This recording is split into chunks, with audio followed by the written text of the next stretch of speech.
So we are very happy to have with us this evening Dr. Mona Bryant-Shanklin, who is, now I don't want to say the wife of Gerald Shanklin, but I think it's okay. Yeah, we all love each other, but man, he's sitting right beside her. But they are husband and wife, and Mona is a retired professor of early childhood special education and child development in Norfolk State University, where she served as a tenured faculty member for 25 years. 25 years, a long time to serve as a professor at a university, trials, tribulations, problems. Mm-hmm. She earned a PhD in early childhood education at UNC Chapel Hill, a master's in adolescent development at Kansas State University, and a bachelor's in psychology at North Carolina Central University. She and her husband, Gerald, are parents to 3 adult children, 2 of whom live in Virginia and 1 who is deceased, and grandparents to several children from the ages of 1.5 to 12 years of age. Mona is an avid doll collector, mostly Black and Barbie dolls, and says she has plans of becoming the next best-selling children's book author. Although Mona is originally from Durham, she has spent most of her adult life in other states, including California, Kansas, South Carolina, and Virginia, but she is back home now in Burlington, North Carolina. So Mona, go ahead and take it away. Okay, I certainly will. How do I get the share screen thing? Just hit that button right there. Hit that where it says share screen. I see it. And then I open my PowerPoint, right? Right. Wherever that might be. I do not see it. Whatever you have on your screen, you will be able to share. Yeah, but I just don't see my PowerPoint. Okay. That is the problem. Gerald, do you have any ideas? Do you have a disk that you want to go to? Yeah. But look for that disk. I'll go to advanced.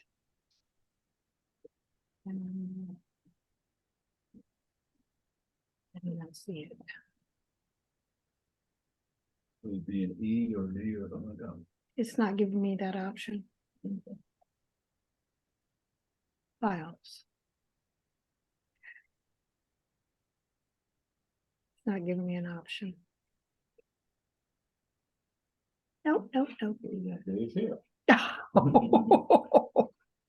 Oh, well, that should be fun.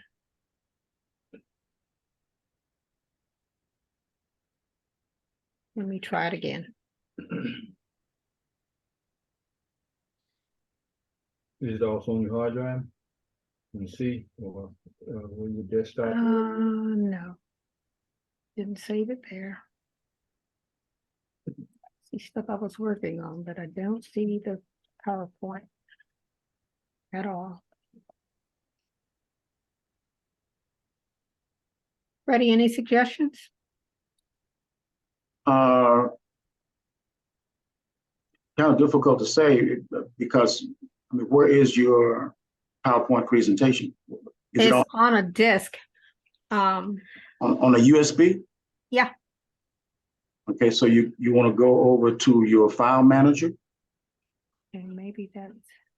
go to your file manager and look for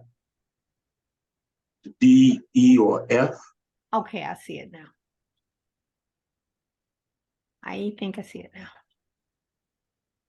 And it just should be D right there, right? Yeah. I think it's popping up.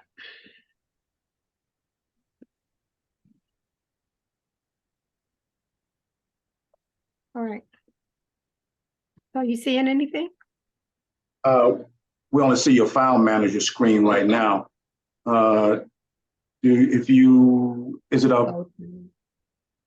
It's a PowerPoint, so if you double click on it, it should come up. It did, but on my screen. Now do you see anything? Not yet. Minimize your file manager screen. It says you're screen sharing. Yeah, we can see your file manager screen. But you can't see what I'm The sharing. Yeah, and actually your sharing is on because we can see your file manager screen, Oh, I'm disappointed. which you might Sorry. want. Can you see your PowerPoint presentation? I can see it. Okay, now minimize your file manager screen. Just get the mouse button over there. Not seeing anything. I'm The going minus button in your file manager screen. Oh, I'm gonna stop sharing and I'll do it again. Okay. Okay. So we'll do screen share and go back to it. Okay. See anything different? We see it now. Beautiful. Wonderful. All right, so let me go back to the beginning, which is all right. So I'm starting out with my dog because that's my heart and he keeps me going every day. In fact, he came and sat in my lap just before we started this event. Oh, I thought Gerald was the heart. Okay. Well, he's like my other heart, you know. I've got two of them, but this rascal just keeps me going, so we're good. One dog to another. All right, Casey. Enough. All right. So today I'm going to talk to you about the rights of adoptees, adult adoptees, and I've entitled it "The Rights of Some of Us," and I'm looking at adoptees in America, basically. And let's see. I want to start out with this video. However, I can see it's not going to show because I don't see an arrow there. But basically, it just talks about, it's a very short little video and snippet. It just talks about the fact that adult adoptees are denied the right to see their birth certificates in most cases in this country. So, okay. So Sojourner Truth sort of talked about this. In fact, I thought that from her speech that she gave, Ain't I a Woman, it sort of summed it up really, really well. It said, look at me. Look at my arm. I've plowed and I've planted and gathered into barns, and no man could head me. Ain't I a woman? I could work as much and eat as much as a man when I could get it, and bear the lash as well. Ain't I a woman? And what she was talking about basically is, aren't I human too? And that is what a lot of adult adoptees that don't have the right to see their birth records are saying. Aren't I human too? Aren't I important enough to know just basic information about myself? She was challenging racial and gender inequalities and human rights. And I think that adult adoptees also are challenging human rights. Many of these inequalities still exist. They're based on race, gender, sexual orientation, age, ability, whatever. And it seems sometimes that we're going backward in that race with some of the politicians that we have in office, but hopefully not. I've got to give a disqualifier, however, and that is that not all adult adoptees in America face this kind of inequality. Just some of them, about a third of them. Well, it's not a third. Yeah, it is about a third. And I'll detail all of this in my presentation. The basic question is, who am I? Now, when most people think of adoption, they usually think of these pictures may bring to mind some ideas about adoption. And that's the great side of it, that children who don't have families who can take care of them are able to grow up in families, hopefully that are loving and caring and that kind of thing. But they do grow up, and that is the truth about that. Some adoption statistics, and most of you probably know somebody who has adopted. Some of you may be adopted, have family members who are adopted, or have adopted yourselves. But about 5 million Americans are adopted. And I've seen some figures as high as 7 million. And there are a lot of kids still in foster care as well. But about a little bit over 115,000 children are adopted each year. Before I go any further, though, I do want to clarify some terminology, because I'll be using it in the presentation, and I don't want you to get confused about stuff. One term that I'll be using is amended birth certificate, and that is the birth certificate that you're given when the adoption is finalized. It will have on it information about the adoptee. However, the information may have been altered. Some of the information that may have been altered might be the place of birth, the name of the hospital, time of birth, birth weight, that kind of thing. The original birth certificate after the adoption is sealed in most states, which means that it is not, you can't get to it. It takes legal action to get to it, and just basically almost an act of God to get to it. It's more than just going to court saying, I want to do it. The next term is, and y'all can stop me anytime you want. If you have a question. Birth parent confidentiality. The original birth certificate is sealed after the adoption, and this is one of the reasons why that it grew out of trying to protect the rights of the birth parent. However, recent research has shown that if the adoptee, it's provided information from the original birth certificate, it's a better situation actually for everyone involved.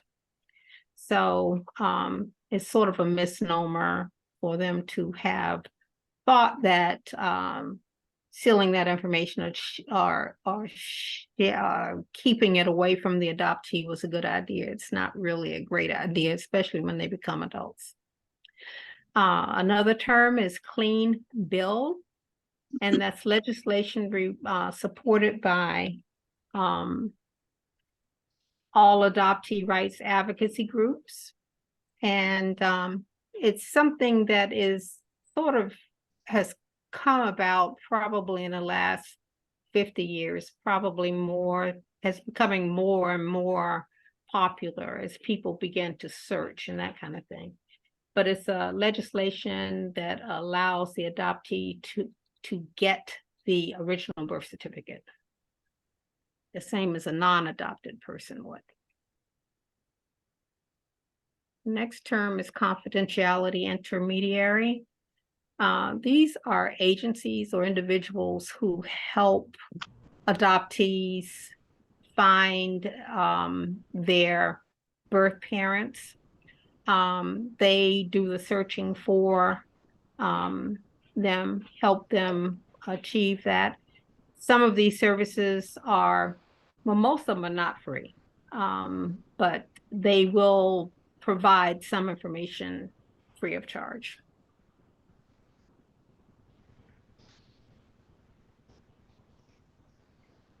Contact veto. This is a provision in some jurisdictions, and actually, I think the last state to close the books on this was Tennessee, but it was a bill that, well, it was a veto that allowed someone to sue an adoptee that went looking for birth parents because they thought that that was an intrusion on the birth parent's privacy, and it was not what the birth parent signed up for. However, they didn't take into account that the adoptee was typically too young to be involved as a consenting party at the time. Okay. Disclosure veto. That some states have this. Where the original birth certificate is released to the adult adoptee when everybody agrees that it's okay. Okay.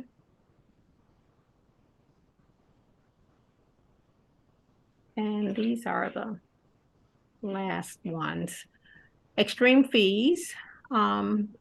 This was set up sort of as a deterrent, I think, for adoptees to go looking for information where there is a huge fee or a fee that's higher than usual to obtain your original birth certificate.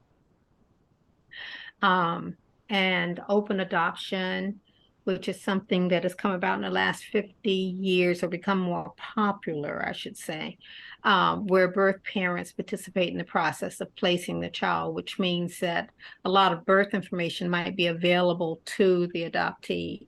The relationship many times will go on between the birth parents and the adoptee as the child grows up, and sometimes it doesn't. But at the time of the adoption might be open and information is shared. Open records is the last one, refers only to the original birth certificate. And this is basically what the legislation that is being proposed by adoption groups. They're asking basically that the birth records be opened and nothing else beyond that. Oh, and there's one more. I promised you only one more, and there's one more. I forgot about that. Mutual consent registries. These allow for adoptees and birth parents to make contact and meet. And basically, this is after you've gone through an intermediary and you register to meet the birth parent. If the birth parent has signed up as well, then the adoptee and the birth parent can get together. And there are two different kinds. There's a passive one and an active one. But in either case, they both operate basically the same way, okay? So that people can get together if they so choose to. Any questions so far? Okay, I'll keep going. Okay. All right, so the problem in essence is that adult adoptees don't have access to their own birth information. Birth certificates. They don't know many times even something as simple as their birth weight, or which is not a big deal unless you don't have it. When you don't have it, it becomes more of a big deal. They don't have information like where they were born, or even family names or anything like that. Okay, so there are 3 states of adoption records in the country as they stand right now: unrestricted, compromised, and restricted. And I will talk about what the differences are between these. Unrestricted, can y'all see this? Are you able to see this? Can you see Yes. Victor? Yes. Okay. Yes. This is the United States. The lines are sort of light around, but this is the United States and these are the states. There are only 14 states that are unrestricted. And this is basically where adoptees are given access to birth records when they become an adult. They're not discriminated against in any way, form, or fashion. And there's only 14 states. You can see that North Carolina is not one of those states. Okay. Now, this is the second group. This is compromised. We have 19 states that participate in this, and this is sort of a murky water kind of mess. This actually is a hot mess, is what it is, because there are no clear lines of what compromised is. What's compromised in one state might not be in the other, and what is in one, it's just crazy. And in one case, it may not be true in the next case. It is based on what the birth parent said at the time of the adoption. It's based on consent information that was given by the birth parent, the date of the person's adoption or relinquishment. It's a mess. I mean, in one family of 2 or 3 adopted children, they could all have different circumstances and different outcomes in a state that has compromised adoption record releases. The last one is restricted. Now, with this one, it does not provide the adult adoptee with any specific right to obtain a copy of the original birth certificate, except the adoptee can get a court order, and in some states get written consent, or with the proven death of the birth parents, actually get the birth records. The District of Columbia is included in this one as well. So this is provided so that the adoptee has access to health history and background information at no cost. Okay.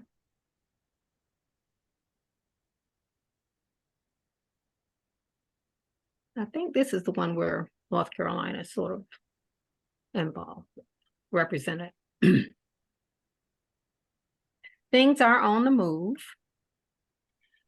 These are states that either have had or do have legislation or have proposed legislation to change these laws. And what is being proposed by adoption groups is that in all states that adult adoptees should have access to their birth records. So it's moving. Okay, so I guess some of you may be asking, why is this so important? You know, well, for the adoptee, it is important because lots of times it's in your face, you know, this need to know is always in your face. Something I need to disclose before we go any further, and so this will make more sense to you guys. I'm an adoptee. I have adopted. I've done research in adoption. I've written on adoption. I've served as an adoption panelist and an adoption advocate. So I've got a lot of information or knowledge about adoption, and a lot of passion about it too. So this stuff is sort of kind of in your face all the time, because every time I go to a doctor, of course, there's this little thing at the bottom of your form that says, what's your family history? Well, I don't know. So I just write in big letters, adopted. I'm gonna start taking a red pen with me and writing adopted on there, straight across there, because I can't answer any of it, you know, not for real. And I'll tell you what I mean by for real in a little while. And then, of course, there is also the fact that it's popular nowadays that people are tracing their ancestry, doing 23andMe, going through Ancestry and that kind of thing. And for adoptees, you might do that but you're not going to get far. You know, it's just not going to be very helpful for you. At least it has not been for me. So I did search. Oh, I've got something strange on my slide here. Anyway, I did search for my birth family when I was about 27 or so. And I did find my birth mother and five, four siblings. Four siblings or five siblings? Five siblings. Anyway, and I just put this picture up because the only proof I have of affiliation with this family is just facial resemblance. On the first picture is my birth mother. The second picture is a sister, and then the third picture is me. Do y'all think we look alike? Or do you see anything? Let's see. Hmm? I don't see anything. Maybe you don't see it. See, that's what I'm saying. You know, it may be there, it may not. I mean, I don't have any, and I'll tell you how I got to the point of thinking that these people were my birth family. I had a really close relationship with my godfather. And my godfather was best friends with my father. Now, when I say my father and my mother, I'm talking about my adoptive parents, obviously. But he was best friends with my father. And my father died when I was 13 or so. But my godfather and I were very, very close. We kept in touch. We wrote letters back in the day when nobody could do internet stuff. And I kept questioning him about my birth family. At the time, we lived in a very small community down in Aberdeen, North Carolina. Y'all heard of Aberdeen? Oh, yeah. Near Yes. Southern Pines, right? Yes. What county? And so I figured he was principal of a school, okay? So I figured, how is it that a Black child in the 50s gets adopted by the principal and nobody knows where this child came from? I thought something was very fishy about that. So my godfather finally broke down and said, well, there was a rumor that your birth family is blah, blah, blah. And so when he told me that, I began to research that and started writing to the woman he said was my birth mother. And she eventually wrote back to me and did not deny that I was her daughter. She actually sort of welcomed me. She said, yeah, you are, you know. And then one thing led to another, and my birth brother actually reached out to me. And next thing I know, he was visiting me. So we became very close. And this is how I became a part of that family. But still, I don't know if they are, quote, my birth family. And the 23andMe has not been successful either. I hadn't found anybody that I know on there or that, you know, has any links to me as far as I can tell. I even paid for a kit for my brother. And initially it came back without his name on it. And I wrote the 23andMe and said, why is it that my brother's not on here? And all of a sudden he was. So I'm not sure if he's there because I complained or what, you know. So I have no idea. At the time, both my birth mother and my mother were living. They both gave consent for me to go and have the records opened. And that was a no-go in North Carolina. So I just couldn't do that. So this is where I am at this point. Ms. Shanklin, Yes. Can I ask a question? Sure. Who is the lady on the left side of the screen? Let me go back up. Yeah, that lady on the left where the picture is of, This yeah, one? that one. That's my Yes. birth mother. And you were asking if there was a resemblance? Yeah, resemblance between any of us. Okay, so just in Alleged my birth mother. opinion, I was looking at Alleged you. birth mother, because I don't know. Alleged. Yeah. Yeah, well, I'm just looking, and I was looking at you speak, and I looked at her picture, and I could see, just my opinion, the eyes, the eyebrows area, Mhm. your eyes, and the cheekbones, Yeah. and your forehead. And nose I mean, too. it's just my opinion. Yeah, I sort of kind of can see that too. But I mean, it's not something that sort of I can jumps see out at that. you and you The say, eyes, ooh. definitely. Yeah, the eyes, definitely. Yeah, yeah. And I use the picture in the middle. This is a birth sister who actually passed away. But I used her because she looks so much like my birth mother. And when there are pictures of them that look so much alike. And so that's why I use that one. There is actually another birth sister, alleged birth sister, that looks more like me than these two do. But the reason I used that one was because it just seemed to be that in our poses are similar and that kind of thing. So anyway. Now, where was his family based? Are they in North Carolina, Virginia, Chicago? They're in North Carolina. They're in Southern Pines. Okay, in Moore County. Uh-huh. Mm-hmm. Oh, and the excessive fees for the birth certificate?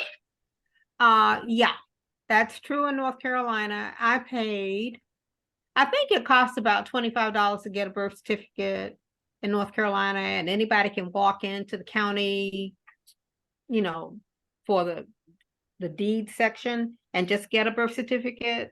It took me a year to get it. It took me a year to get the birth certificate and $100 a pop. Yep.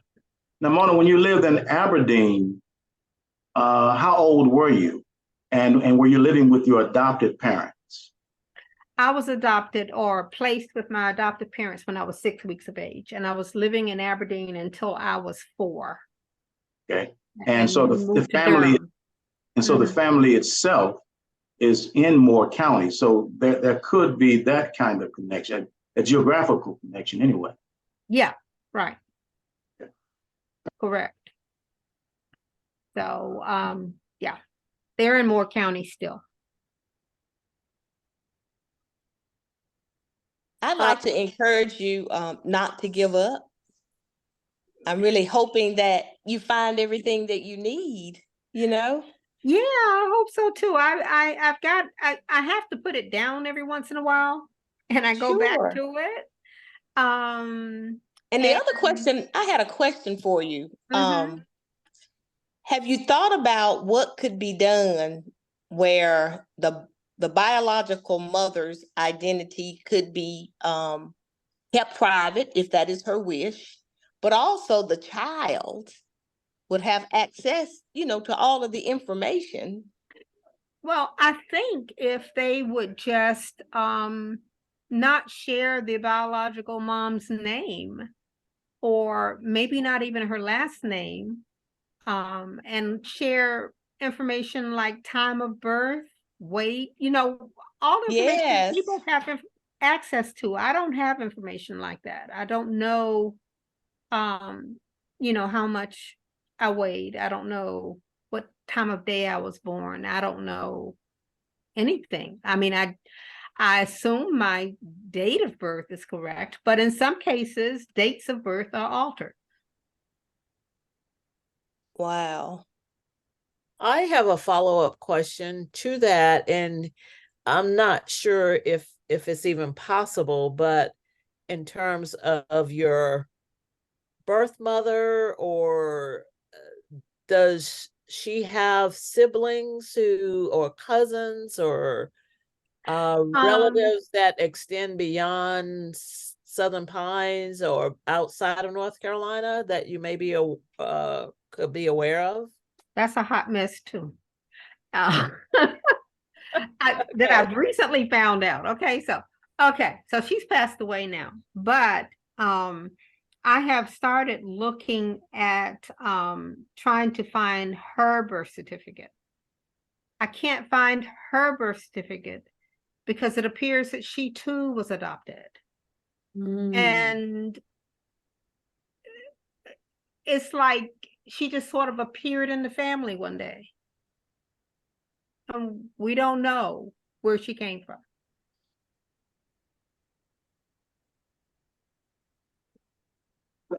I guess my question is, the woman you contacted, whom you believe to have been your mother, would she have been willing to do a DNA test, or she knew that she was not your mother? Oh no, she would have done a DNA. She would have done anything that, she would have been, but this was back in the day. Oh, okay. Stuff wasn't going on then. This was back in the 80s. Now, how long has she been dead? Since let's see. I was working on my doctorate, so 25 years, 30 years, 25 years. About that. Yeah. Yeah. DNA testing wasn't as far along as it is now. Oh, yeah. And still it's not premium, Yeah, it is. Yeah. Oh, say it is. Say it is. It is. Because there's another rumor too that my godfather shared with me, that my adoptive father is supposedly my birth father too. But I haven't been able to verify that either, except that I did go to my father's sister and she said she didn't know anything about that. And I did pay for a kit for her, 23andMe kit for her, and there was no linkage. However, I found out I should have been doing it with a male member of the family rather than a female member, because that would have been a carrier. So I need to find a male cousin or somebody to do it with. I think if you found a male cousin, that might give you some more tips, because you probably would be connected to like first and second cousins. Yeah. Which could help. Yeah. Yes. So Mona, I find it really hard to believe that you haven't been connected to anyone that's kin to you. I haven't. I mean, I mean, there are people on this 23andMe list, but I don't know these people. I mean, I've never heard of them. You know what I mean? And they're like, and they're women. Let me go a little bit further. They're not like a first cousin. They're like third, fourth cousin. So it's not like, immediate cousins. So I contacted some of them to and there just seem not to be any family connections between anything that I know. I haven't been able to make any connections between anybody I know and them. So that's why I feel like almost I could be barking up the wrong tree to try to connect to the birth family I think of my birth family, because there's no connection to them, and there's no connection to my father's side of the family either. So I mean, these people I'm sure they are related to me, but I don't know how the connection is to anyone in North Carolina. Because it seems like every time I find somebody, they're in Texas or Ohio. Very seldom are anyone in North Carolina. But they all could have moved away, They could have. I'm gonna keep looking. Keep looking. And one day you may get a surprise. I hear stories like this all the time. Yeah, I will continue to look. The Have you interesting ever thing- worked with like a genealogist? I know we don't have like Dr. Gates, Skip Gates at our disposal, I but wish we did, Lord. have mercy. you know, Wish I was famous so he could do me. I know, because they go to those towns like where the birth happened, and they look in all those historical records and pick up so many clues. Yeah, they do. They do. But anyway, I wish you well on your journey. I wanted to tell you that. Thank you. So, Thank Mona, you. have you done ancestry? And done ancestry yet. That's my next thing. I'm gonna do that. So, because they will definitely use your DNA and pick up on whoever else is in the system. Mhm. Yeah, I only did 23andMe so far. Did you send in a DNA sample Yeah. for 23andMe? Yeah, so they Yeah. did her DNA as well. Yeah, my DNA's been done. Yeah. And my brothers and my aunts. But I'm gonna do some more. On your brother and other relatives who did the DNA, how extensive was their match? That, you know, what did that show beyond just immediate family? Were there folks that were sort of outliers? Oh, there were a lot of outliers. Most were outliers rather than immediate family. And that's the thing with my brother and I. There's no there. I haven't been able to find any overlap between these relatives that are associated with him and the ones that are associated with me, which makes it sort of weird. My birth mother told me that he and I were full sibs. Of course, that doesn't mean anything. We may not be, but that's what she said. So And I may not be related to them at all anyway, so. There are a couple of things that crossed my mind when I put on my legal hat and my judicial hat. Number one, I think truly it's a constitutional violation. What the government has done is created a protected class for the adults involved in bringing a life. And when the child is adopted, then the child doesn't get the same rights as the parents. That is a huge problem. And it needs to be changed because, like you said, although there isn't a whole lot of information on a birth certificate, it's a lot to get you on your way for health information. I did DSS court for Orange and Chatham for most of my career as a judge. And of course, I was involved in adoptions, but as soon as the quote unquote adoption occurs, my job was done and I never knew of any of these problems. I think it's something that needs to go to North Carolina's legislature, number one, and just fight because it is unfair. Number one, children don't ask to come here, okay? And I'm very passionate about that. Children do not ask to come here. Number two, they do not ask for their parents. They have no vote in it whatsoever. Number three, why would you penalize someone who was not a part of the decision-making process and then make it a permanent penalty? That makes absolutely no sense. Right. I agree. And even if you're saying, oh, well, we need to keep this in place, after the parent dies, why can't the record then be unsealed? Who are you protecting? Doesn't even make sense, does it? It doesn't make common sense.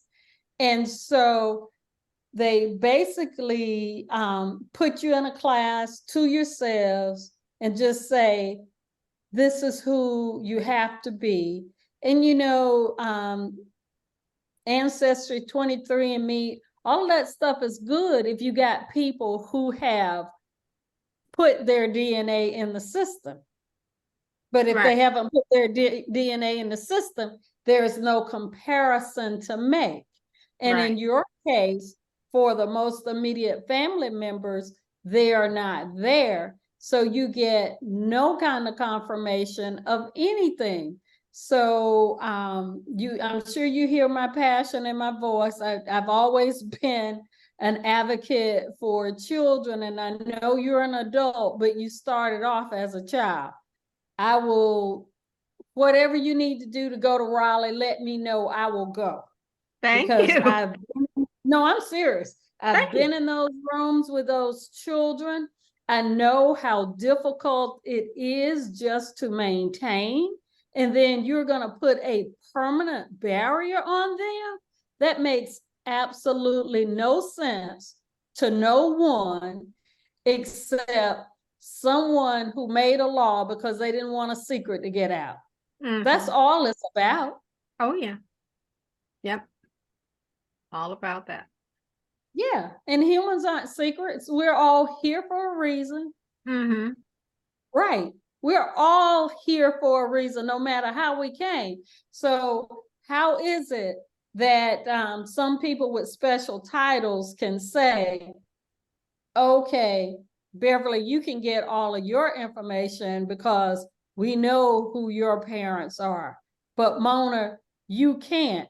And, within my own family, I had a family member that I just knew was my uncle. I didn't find out until I was in the 11th grade when somebody told me that he was my first cousin. I was like, what do you mean? And so we really need to start working on truth in all areas of life. I'll just put it like that. Not just about slavery and all this stuff, but all areas of life, because it impacts human beings. That's right. And that's You're the only right. way we're Beverly, you're right. What you just said was amazing. Yeah. To me, because it's real. It's real. It's really, really real. And you have so many barriers to finding out who you are. And I've ran across it. And it happens, but you breach those barriers and you really find out who you are and where you came from, but people are trying to stop you from doing it. Because when you find out who you really are and where you really came from, it's powerful and it gives you give you power and it makes you think a whole lot different ways. It really does. It does. It and does. by the way, you still have to pay taxes, don't you? Yeah. Yeah, just like I do. You That's still right. have to do everything else like everybody else. So why is this the case? Yeah, you tend to think about yourself differently. I remember in the 6th grade, my 6th grade teacher asked the class something about, we were talking about being born. And I instinctively said, oh, I wasn't born. I mean, I've always known I was adopted, but for some reason, I just figured I was hatched or something. I don't know. You were born. Yeah. And he knew I was adopted. He knew I was adopted too, because he was a family friend. And so he said, what do you mean? Scotty didn't beam your ass down. I didn't beam here. Right. Shanklin, I was going to ask at what age, because I might have missed it earlier, but at what age did you find out that you were adopted? I've always known. My mom, it was like a story that I was told when I was little. I don't know. I've always known. Well, I'd just like to say this: whoever your parents are, they are missing out on a tremendous opportunity to see a fabulously beautiful and powerfully strong woman.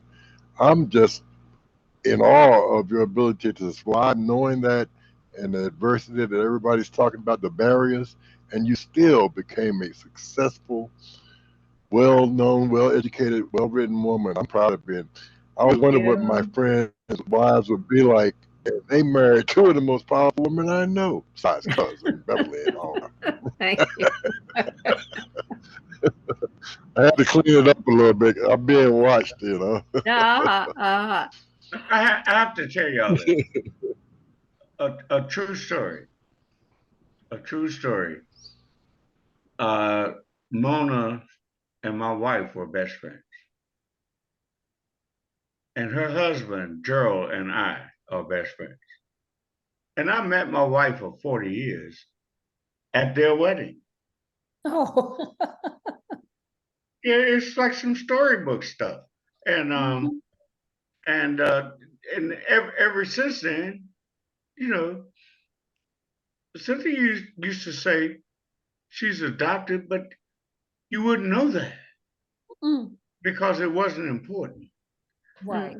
You know, it wasn't important. And you know, she and Gerald will always be in my heart, not on my mind, in my heart, and that's different because of that. Thank you, We, Casey. we have a special bond, and it would always be there, and it would never go away. Thank you. Mona, my question, of course, is how does your journey manifest itself in you dealing with your adopted children?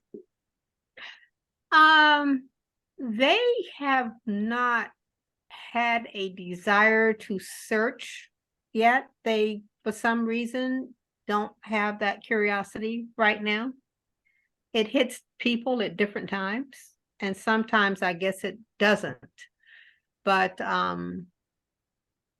they just haven't had that curiosity. My daughter loves my birth family, but she loves seeing them and hanging out with them and that kind of thing. But I would say no impact, really.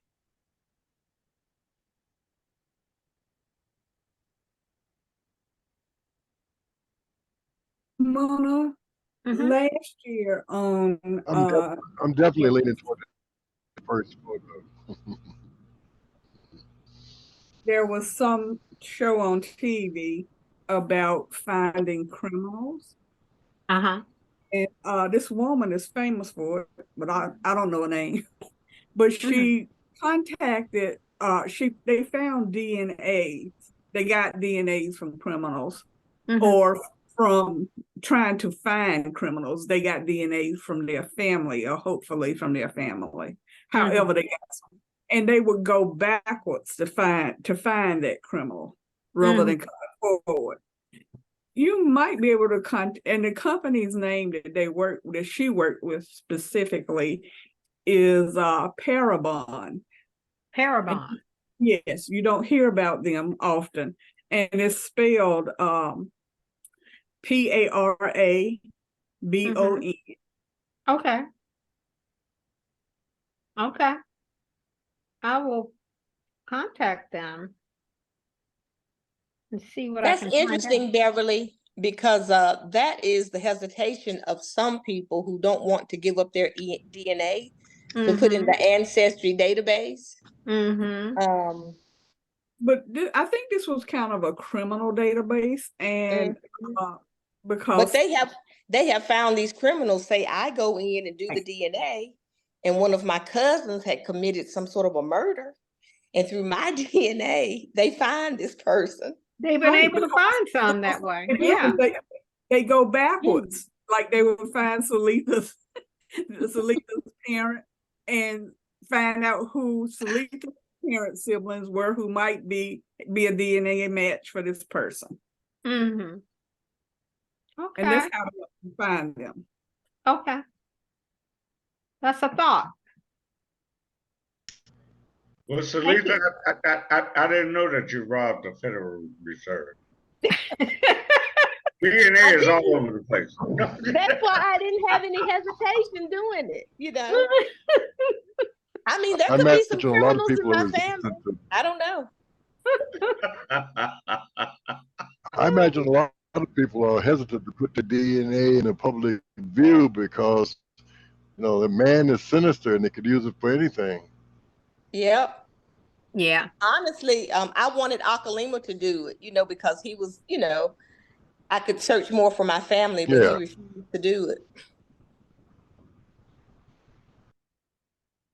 Hey, Horace, I And have a friend also, who did the ancestry, and he ended up finding that he had a daughter 49 years ago. mhm. He was like Wow. he was like a traveling salesman, and that was part of his journey. I can't do nothing with you, Shank. I really can't do anything with you, man. And But also, now they've become But that's a good part great of friends. DNA. And when he showed me the picture, it was undeniable. It was undeniable. Undeniable. And Well, that's when it let's- works for the better. That's when it works good. Wow. But in that case, her mother had told her that another man was her father for all those years. So you can imagine Wow. some of the you know, some of the politics and trials and tribulations of them trying to straighten all that out Yeah, and coming clean about it. I can just imagine. But fortunately, they met, and now they know each other, and they have whatever life is left to be with each other, share things. That's great. That's true. Miss Shanklin, you're going to find your people. You're going to find it. I feel it. Thank you. and also, Dr. Shanklin, when you're talking about documentary evidence, the Mormons, the Church of the Latter-day Saints, are phenomenal with it. They have a huge, I've been online looking at that. yeah. So they found a relative of ours that passed into the white race and traced them right back to Rougemont, North Kakalaki, where it came from. Okay. No, seriously. Okay. I mean, it was powerful. And then one Easter, we had these people who didn't look like us saying they're coming down, and they came down, and they're us. So, but and she had researched for many, many years. She'd been on Ancestry, all this kind of stuff. But the Church of the Latter-day Saints put everything together for her, gave her a notebook full of stuff. It cost her some money, but she got it. Right, right. Mhm. I'll look at it again.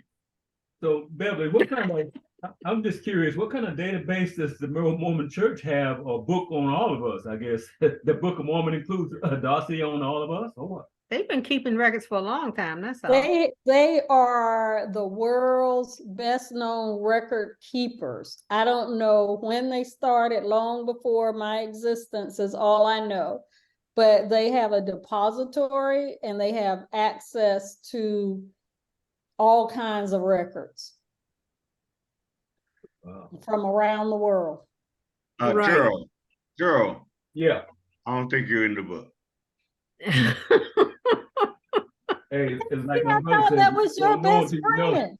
I don't think me and you in the book. I'm hoping we're not. So.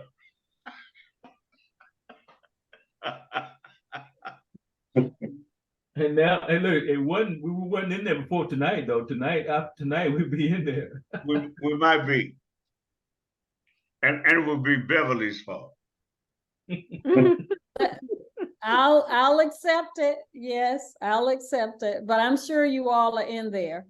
And I hope and pray that the unredacted, unmodified record is in their depository somewhere.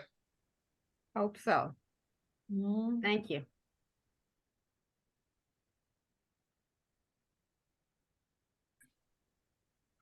Well, hopefully, Shank and KC, be careful. Because my mother said she could tell you how everybody in Hillsborough is related. I'm afraid of that. That's what I'm afraid of too. And she can, because my mother could do the same, and they're cousins. Well, Yep, everybody in Hillsborough. my Cousin daddy, Parker. my daddy's brother said you can't marry a girl from Hillsborough because chances are you're related to her. Yep. Any other questions for Mona? Anything else want to put on the table? Any burning testimonies? I'll just say this has changed my outlook on a lot of stuff. And I'm still processing what I've heard and the work that I did and what I can do to advocate for change. Thank you.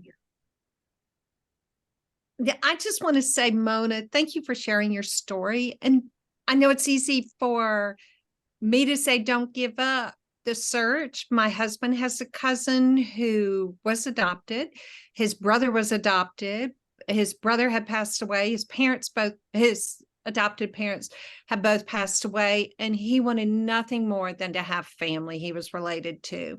He tried everything. Finally, he said, this last thing I'm going to do. And he did his DNA through Ancestry, and he has now discovered not only his birth parents, but his half sisters. And it's just been a wonderful, wonderful Wow.